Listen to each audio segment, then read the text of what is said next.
Hello friends, स्वागत है आप सभी का अपने चैनल एजुकेशन इसके पॉइंट में। हम यूथ कंपटीशन टाइम्स बुक में हिस्ट्री को कवर कर रहे थे और हिस्ट्री में हम आधुनिक भारत के इतिहास को कवर कर रहे थे। आज हम संविधान सभा एवं अंतरिम सरकार के गठन को कंप्लीट करेंगे। इस बुक में वन लाइनर क्वेश्चन दिया गया है जो आपके परीक्षा के पॉइंट से काफ़ी इंपॉर्टेंट होने वाला है। तो चलिए शुरू करते हैं। संविधान सभा एवं अंतरिम सरकार का गठन शुरू करते हैं। संविधान सभा एवं अंतरिम सरकार का गठन को देखते हैं।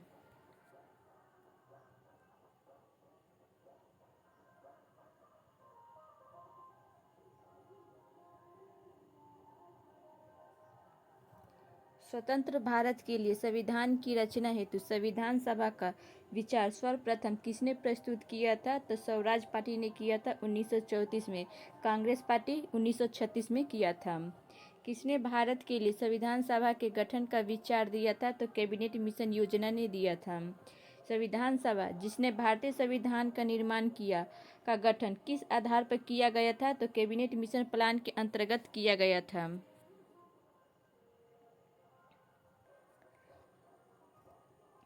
कैबिनेट मिशन योजना के अंतर्गत संविधान निर्मात्री परिषद में प्रत्येक प्रांत को आवंटित सदस्य संख्या निर्धारित करने के लिए एक प्रतिनिधि कितनी जनसंख्या के अनुपात में था? तो 10 लाख व्यक्ति के जनसंख्या के अनुपात में था। वर्ष 1946 ईस्वी में भारत की संविधान सभा किसके द्वारा चुनी गई थी? तो प्रांतीय सभाओं के द्वारा चुना गया था। संविधान सभा का पहला अधिवेशन कब हुआ था? तो 9 दिसंबर 1946 को हुआ था।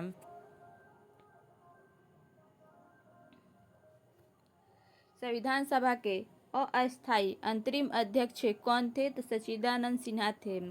भारतीय उपनिवेश के लिए प्रभुता संपन्न संविधान सभा के प्रथम अस्थायी अध्यक्ष कौन थे? तो राजेंद्र प्रसाद थे।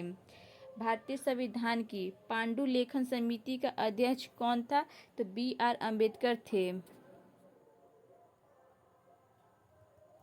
किसने ब्रिटिश युग की केंद्रीय लेजिस्लेटिव असेंबली तथा स्वतंत्र भारत की संसद में लोकसभा अध्यक्ष का पद संभाला था? तो GV मावलंकर ने।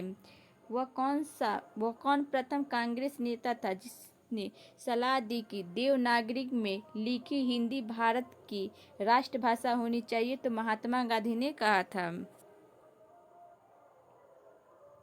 अब देखते हैं अंतरिम सरकार का गठन। वर्ष 1946 ईस्वी में गठित अंतरिम कैबिनेट की अध्यक्षता किसने की थी? तो जवाहरलाल नेहरू ने किए थे। जवाहरलाल नेहरू के नेतृत्व में अंतरिम सरकार का गठन कब हुआ था? तो 2 सितंबर 1946 को हुआ था। 1946 की अंतरिम सरकार के संबंध में सही तथ्य हैं तो वायसराय कार्यकारी परिषद के अध्यक्ष थे। जवाहरलाल नेहरू वायसराय के कार्यकारी परिषद के उपाध्यक्ष थे। अंतरिम सरकार के सदस्य वायसराय की कार्यकारी परिषद के सदस्य थे। 1946 ईस्वी में बनी अंतरिम सरकार में डॉक्टर राजेंद्र प्रसाद के पास कौन सा विभाग था? तो खाद्य तथा कृषि विभाग था। अंतरिम सरकार 1946 में रेल मंत्रालय का कार्य कौन देखता था? तो आसफ अली देखते थे।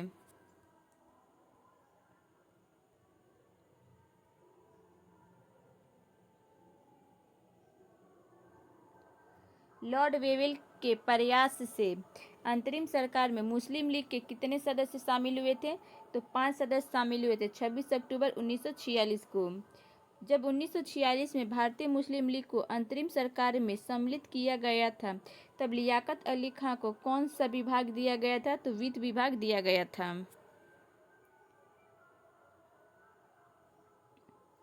1946 ईस्वी के चुनाव के पश्चात मुस्लिम लीग ने किस प्रांत में अपनी सरकार बनाई थी? तो बंगाल में। मुस्लिम लीग ने सीधी कार्यवाही दिवस हेतु कौन सी तिथि सुनिश्चित की थी? तो 16 अगस्त 1946 की। सीधी कार्रवाई दिवस में दंगों का प्रमुख केंद्र क्या था? तो नोआखली था।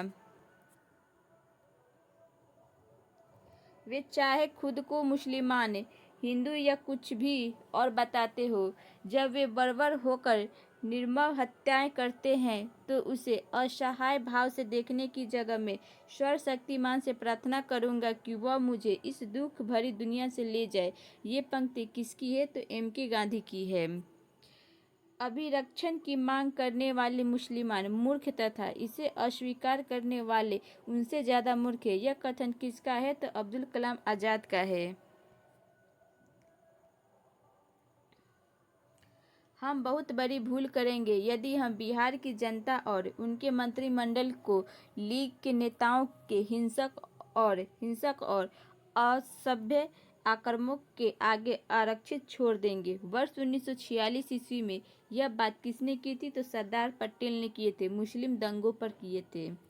1946 ईस्वी में मेरठ में आयोजित भारतीय राष्ट्रीय कांग्रेस के अधिवेशन की अध्यक्षता किसने की थी? तो जेबी कृपलानी ने किए थे 23 नवंबर 1946 को।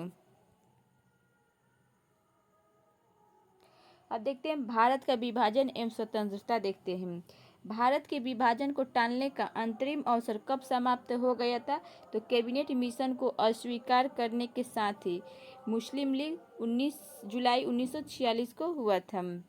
लॉर्ड माउंटबेटन को वायसराय के रूप में भारत क्यों भेजा गया था? तो यथासंभव भारत को संयुक्त रखने की विशेष हिदायत के साथ भेजा गया था। भारत के विभाजन का बाल्कन प्लान किसके मस्तिष्क की उपस्थित? लॉर्ड माउंटबेटन की मस्तिष्क की उपस्थित। ब्रिटिश प्रधानमंत्री ने ब्रिटिश संसद में कब यह घोषणा की कि जून 1948 तक उत्तरदायी सत्ता भारतीयों के हाथों हस्तांतरण कर दिया जाएगा? तो 20 फरवरी 1947 को। महात्मा गांधी उस समय कहाँ थे जब एटली ने हाउस ऑफ कॉमन में सत्ता के हस्तांतरण की घोषणा की थी? तो नई दिल्ली में थे। 20 फरवरी 1947 को हुआ था।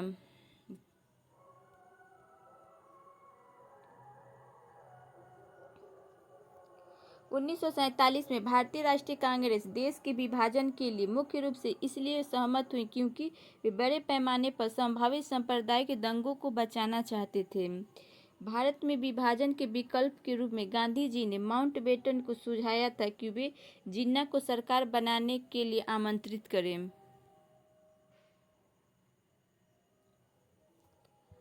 भारत विभाजन के समय विभाजन कौंसिल की अध्यक्षता किसने की थी? तो लॉर्ड माउंटबेटन ने किया था। लॉर्ड माउंटबेटन की अध्यक्षता में बनी विभाजन परिषद में भारतीय राष्ट्रीय कांग्रेस का प्रतिनिधित्व किसने किया था? तो जवाहरलाल नेहरू तथा सरदार पटेल ने किए थे। भारतीयों को वर्ष 1947 ईस्वी में सार्वभौम सत्ता सौंपने की योजना किस नाम से जानी जाती थी? तो माउंटबेटन योजना के नाम से जानी जाती थी। भारत के विभाजन से संबंधित माउंटबेटन योजना की सरकारी तौर पर घोषणा कब हुई थी? तो 3 जून 1947 को हुआ था।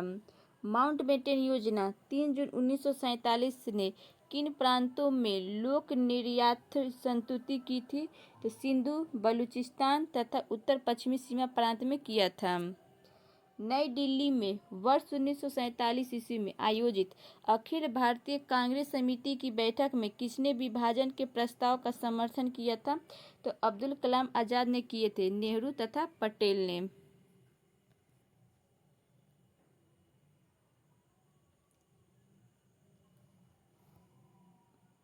किसने 1947 ईस्वी के कांग्रेस कमेटी की बैठक के द्वारा विभाजन के प्रस्ताव के पारित होने को राष्ट्रवाद का संप्रदायवाद के पक्ष में संपन्न के रूप में लिया था? तो डॉक्टर किचलू ने लिए थे, विभाजन के प्रबल विरोधी थे। अखिल भारतीय कांग्रेस कमेटी के 14 से 15 जून 1947 ईस्वी को संपन्न हुई बैठक में भारत विभाजन के विपक्ष में किसने मतदान किया था? तो खान अब्दुल गफ्फार खान ने। डॉक्टर किचलू तथा पुरुषोत्तम दास टंडन ने भी किए थे।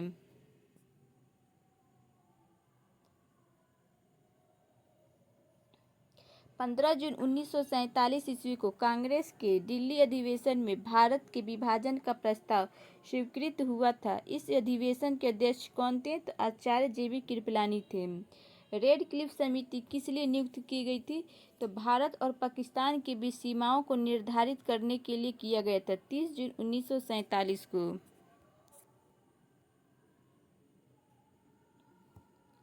भारत विभाजन के संदर्भ में 1947 में नियुक्त सीमा आयोग की अध्यक्षता किसने की थी? तो रेड क्लिफ ने किया था। 3 जुलाई 1947 को भारत विभाजन के विरुद्ध किस पार्टी ने काला दिवस मनाया था? तो हिंदू महासभा ने। भारतीय स्वतंत्रता विधेयक ब्रिटिश प्रधानमंत्री क्लीमेंट एटली के द्वारा हाउस ऑफ कॉमन में कब पेश किया गया था? तो 4 जुलाई 1947 को।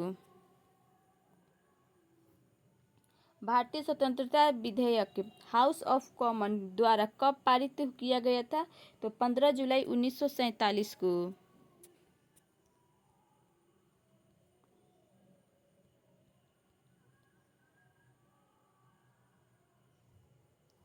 भारतीय स्वतंत्रता विधेयक हाउस ऑफ लॉर्ड्स द्वारा कब पारित किया गया था? तो 16 जुलाई 1947 को। भारतीय स्वतंत्रता विधेयक को राजकीय स्वीकृति कब प्रदान की गई थी? तो 18 जुलाई 1947 को। पाकिस्तान का निर्माण कब हुआ था? तो 14 अगस्त 1947 ईस्वी को। 14 से 15 अगस्त 1947 के मध्य रात्रि को अंतरिम संसद के रूप में किसने सत्ता ग्रहण की थी? तो संविधान सभा ने किया था। 14 से 15 अगस्त 1947 के मध्य रात्रि केंद्रीय असेंबली में इकबाल का गीत हिंदोस्तां हमारा तथा जनगण मन किसने गाया था? तो एम.एस. सुब्बुलक्ष्मी ने गाया था। 15 अगस्त 1947 ईस्वी में भारत को मिली आज़ादी के वक्त समय क्या था? तो आधी रात्रि यानी मध्य रात्रि था। आज़ादी के अवसर पर भारत के प्रधानमंत्री की नियुक्ति किसने की थी? तो गवर्नर जनरल ने किया था।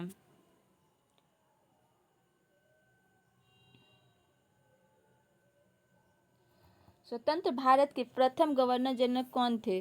तो लॉर्ड माउंटबेटन थे। स्वतंत्र भारत के प्रथम विधि मंत्री कौन थे? तो बी.आर. अम्बेडकर थे। किसका स्वतंत्र भारत के प्रथम मंत्रिमंडल 1947 का पोर्टफोलियो उनके अंतरिम सरकार 1946 में पोर्टफोलियो से भिन्न था? तो C.H. भाभा वाणिज्य मंत्री के खनन एवं शक्ति मंत्री था। 1947 ईस्वी में भारत विभाजन के बाद किसने संयुक्त रक्षा समिति, जिसने सैनिक कर्मचारी हथियारों और युद्ध सामग्रियों के विभाजन की जिम्मेदारी सौंपी गई थी, का सर्वोच्च सेनापति बनाया गया था? तो आंचिन लेक को। अंग्रेजों द्वारा भारतीयों को 15 अगस्त 1947 ईस्वी में सत्ता हस्तांतरित किए जाने के समय कांग्रेस अध्यक्ष कौन था? तो जे.बी. कृपलानी थे। 15 अगस्त 1947 ईस्वी को जब भारत को स्वतंत्रता प्राप्त हुई, उस समय भारत का वायसराय कौन था? तो लॉर्ड माउंटबेटन था। भारतीय स्वतंत्रता के समय अंग्रेजी महाराज अर्थात ब्रिटेन का राजा कौन था? तो जॉर्ज सस्टम था। जब भारत को स्वतंत्रता प्राप्त हुई थी, उस समय के ब्रिटेन में किस पार्टी की सरकार थी? तो लेबर पार्टी की सरकार थी। भारत के स्वतंत्र होते समय इंग्लैंड का प्रधानमंत्री कौन था? तो क्लीमेंट एटली था। 1945 से 51 तक रहा। अगस्त 1947 ईस्वी में स्वतंत्र दिवस के समारोह में कौन नेता कहीं भी सम्मिलित नहीं हुआ था? तो महात्मा गांधी थे। नोआखली बंगाल में थे उस वक्त। मेरा अंतिम उद्देश्य प्रत्येक व्यक्ति की आंख में आंसू पोंछना होगा, यह कथन किसका है? तो महात्मा गांधी का है। ब्रिटिश सरकार भारत के विभाजन के लिए उत्तरदायी नहीं है, किसने कहा था? तो लॉर्ड एटली ने कहा था। सत्ता का लालच भी भारत के विभाजन को स्वीकार करने का एक कारण था, यह किसने कहा था? तो माइकल ब्रीचर ने कहा था।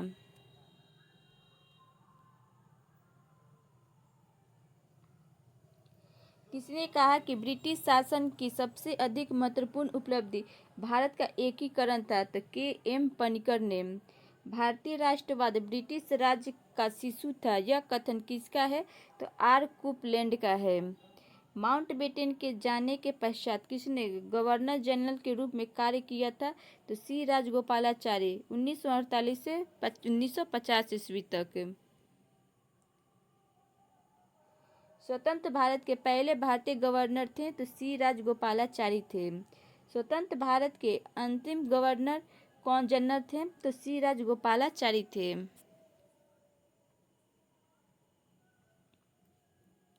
ब्रिटिश शासन से स्वतंत्रता प्राप्त करने के पश्चात जवाहरलाल नेहरू को याद दिलाते हुए कि स्वतंत्रता भारत को मिली है, न कि कांग्रेस को। यह आग्रह किसने किया कि कैबिनेट निर्माण में दलीय संबंध को ध्यान में रखे बिना योग्यतम व्यक्तियों को सम्मिलित किया जाना चाहिए? तो महात्मा गांधी ने कहा है। अंग्रेजों के विषय में सत्य कथन है, देखते हैं।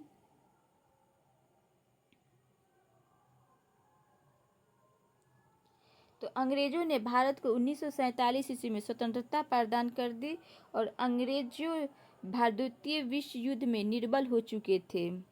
गांधी जी की मृत्यु पर किसने कहा था कि हमारे जीवन से प्रकाश चला गया है? तो जवाहरलाल नेहरू ने कहे थे।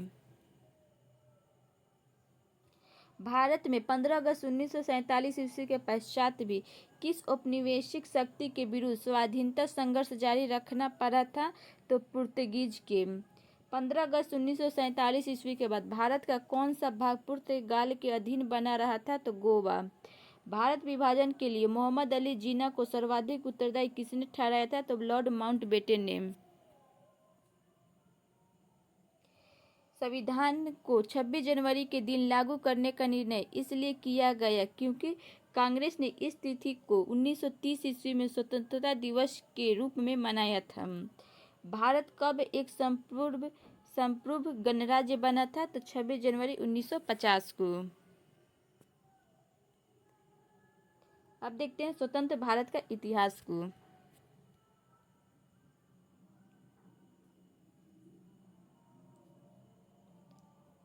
पंद्रह अगस्त 1947 ईस्वी के बाद भारत का कौन सा भाग पुर्तगाल के अधीन बना रहा था? तो गोवा। भारत में 15 अगस्त 1947 ईस्वी के पश्चात भी किस औपनिवेशिक शक्ति के विरुद्ध स्वाधीनता संघर्ष जारी रखना पड़ा? तो पुर्तगीज के। वर्ष 1947 में अखिल भारतीय कांग्रेस कमेटी के द्वारा गठित इकोनॉमिक प्रोग्राम कमेटी के अध्यक्ष कौन थे? तो जवाहरलाल नेहरू थे। प्रत्येक वस्तु प्रतीक्षा कर सकती है परंतु कृषि नहीं, किसने कहा था? तो जवाहरलाल नेहरू ने। भारतीय राजनीति में 1947 ईस्वी के बाद किस महिला ने सर्वाधिक योगदान दिया था? तो अरुणा आसफ अली ने। कांग्रेस के आधिकारिक इतिहास के रचयिता कौन थे? तो पट्टाभी सीतारामैया थे। भारतीय राष्ट्रीय कैलेंडर का प्रथम महीना कौन सा था? तो चैत है, 21 से 22 मार्च। स्वतंत्र भारत के प्रथम विधि मंत्री कौन थे? तो BR अम्बेडकर थे। किस पहले अध्यक्ष ने औपचारिक विग त्याग कर गांधी टोपी पहनकर सदन की अध्यक्षता की थी? तो GV मावलंकर ने। जब भारत का आज़ादी मिली तो उस समय जम्मू और कश्मीर का शासक कौन था? तो हरि सिंह था। जम्मू कश्मीर भारत का अभिन्न अंग कब बना? 26 अक्टूबर 1947 को। स्वाधीन भारत की प्रथम औद्योगिक नीति कब घोषित की गई? तो 6 अप्रैल 1948 को।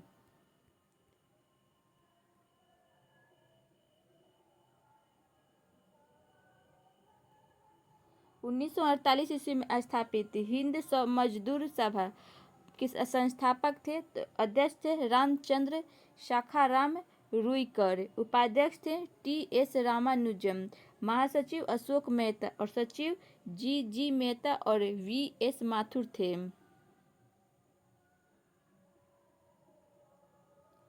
ऑपरेशन पोलो किससे जुड़ा है? तो हैदराबाद राज्य में सैनिक कार्यवाही से 13 से 18 सितंबर 1948 तक चला था। किसने फांसी पर चढ़ने से पहले यह इच्छा व्यक्त की थी कि उनकी राख को भारत के पुनः संगठित होने तक संभाल कर रखा जाए और एकीकरण के बाद उसे सिंधु नदी में विसर्जित कर दिया जाए? तो नाथूराम गोडसे को का 15 नवंबर 1949 को हुआ था। मदर टेरेसा से संबंध में सत्य कथन है। तो उनका जन्म अल्बानिया में वर्ष 1910 में हुआ था। वे 18 वर्ष की उम्र में ही नन बन गई थी। वर्ष 1929 में वह भारत आई थी। उन्होंने कलकत्ता के लोरेटो कॉन्वेंट स्कूल में अध्यापन का कार्य किया था और मृत्यु के समय 5 सितंबर 1997 को हुआ था और वे भारत की नागरिक थी। मदर टेरेसा के द्वारा स्थापित धर्म संघ क्या कहलाता है? तो मिशनरीज ऑफ चैरिटी कहलाता है। 1950 ईस्वी में स्थापित हुआ था। 1950 से 52 के मध्य जम्मू के डोगरों के संघर्ष का नेतृत्व किसने किया था? तो कर्ण सिंह ने किए थे, भूमि सुधारों के विरुद्ध।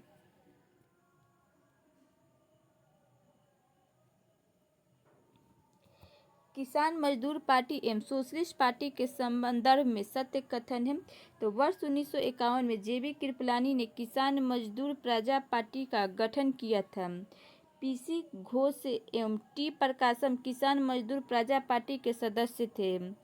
1952 में सोशलिस्ट पार्टी और किसान मजदूर प्रजा पार्टी विलय के परिणाम स्वरूप प्रजा सोशलिस्ट पार्टी का गठन हुआ था।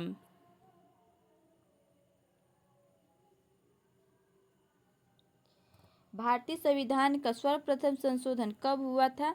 तो 1951 में हुआ था। भूदान आंदोलन किसने प्रारंभ किया था? तो विनोबा भावे ने 18 अप्रैल 1951 को। वर्ष 1951 में भारतीय जनसंघ की स्थापना किसने की थी? तो श्यामा प्रसाद मुखर्जी ने किए थे। 21 अक्टूबर 1951 को दिल्ली से किए थे। भारत में प्रथम आम चुनाव कब हुए थे? तो 25 अक्टूबर 1951 से 21 फरवरी 1952 तक हुआ था। राज्य पुनर्गठन आयोग का अध्यक्ष कौन था? तो फजल अली थे। भारतीय संघ के राजाओं के पुनर्गठन के प्रश्न के जांच के लिए 1953 में भारत सरकार के द्वारा नियुक्त किए गए कमीशन के सदस्य कौन थे? तो फजल अली अध्यक्ष थे और पंडित हृदय नाथ कुंजरू के एम पनिकर थे।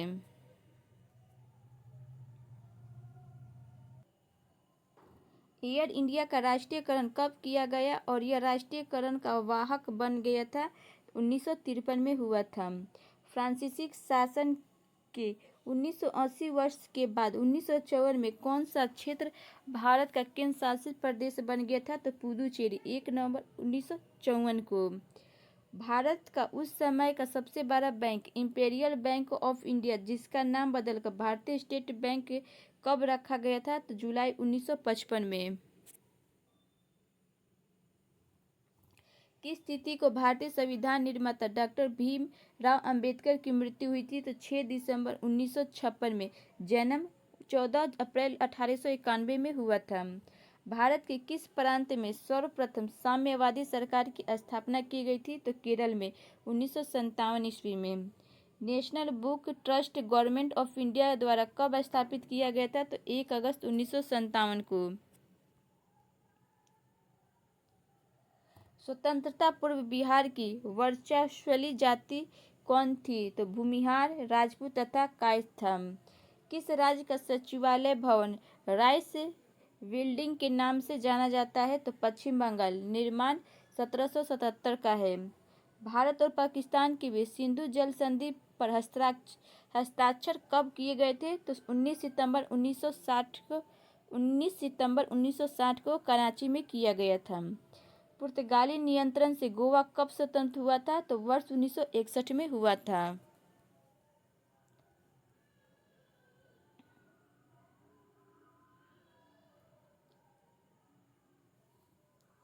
विश्व और शांति और आपसी सहयोग स्थापित करने के लिए नेहरू जी ने कौन सा सिद्धांत प्रस्तुत किया था? तो गुटनिरपेक्ष का किया था, दिसंबर 1961 में। जवाहरलाल नेहरू एवं मोरारजी देसाई के संदर्भ में सत्य कथन है। तो जवाहरलाल नेहरू मृत्यु के समय भारत के प्रधानमंत्री की चौथी पदावधि में थे। जवाहरलाल नेहरू संसद सदस्य के रूप में इलाहाबाद के फूलपुर संसदीय क्षेत्र का प्रतिनिधित्व करते थे। भारत के प्रथम गैर कांग्रेसी प्रधानमंत्री वर्ष 1977 में पद पर नियुक्त हुए। मोरारजी देसाई 24 मार्च 1977 को। किस वर्ष में भारतीय साम्यवादी दल मार्क्सवादी एक अलग राजनीतिक दल बना था? वर्ष 1964 में। भारत पाकिस्तान के मध्य घोषित प्रथम युद्ध लड़ा गया था? तो वर्ष 1965 में। भारत में राष्ट्रीय श्रम आयोग का गठन कब किया गया था? तो 24 दिसंबर 1966 को। प्रजातांत्रिक समाजवाद की अवधारणा को किसने विकसित किया था? तो जवाहरलाल नेहरू ने। मद्रास राज्य का नाम तमिलनाडु में कब बदला गया था? तो वर्ष 1968 में। किसान दिवस कब मनाया जाता है? तो 23 दिसंबर को। भारत पाकिस्तान के किस युद्ध के पश्चात बांग्लादेश एक स्वतंत्र राष्ट्र के रूप में स्थापित हुआ था? तो 16 दिसंबर 1971 को। भारत और पाकिस्तान के बीच शिमला समझौता कब हस्ताक्षरित हुआ था? तो वर्ष 1972 में।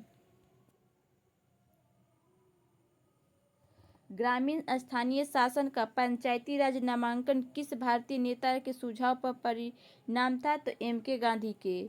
नेफा को कालांतर में किस राज्य के साथ समीकृत किया गया? तो अरुणाचल प्रदेश को। 1984 में सिखों पर जो अत्याचार किया गया उसे न्याय संगत ठहराते हुए किस नेता ने यह कहा कि जब 12 पेड़ गिरता है तो कुछ अनहोनी होती है? तो राजीव गांधी ने कहे थे। भारत में राष्ट्रीय मानवाधिकार आयोग का गठन कब किया गया था? तो 12 अक्टूबर 1993 को। भारत ने ऑपरेशन विजय किस देश के विरुद्ध चलाया था? तो पाकिस्तान में कारगिल संघर्ष 1999 के समय। भारत सरकार के द्वारा राष्ट्रीय जनसंख्या आयोग का गठन कब किया गया था? तो वर्ष 2000 में किया गया था। राष्ट्रीय कृषक आयोग का गठन कब किया गया था? तो 18 नवंबर 2004 को। ऋग्वेद पांडुलिपि किस वर्ष में यूनेस्को की memory of the world register में शामिल की गई थी? तो 2007 में 30 पांडुलिपियों को किया गया था। अगर हमारा ये वीडियो अच्छा लगा तो वीडियो को लाइक करिएगा, चैनल को सब्सक्राइब करिएगा, अपने दोस्तों में शेयर कीजिएगा। जय हिंद।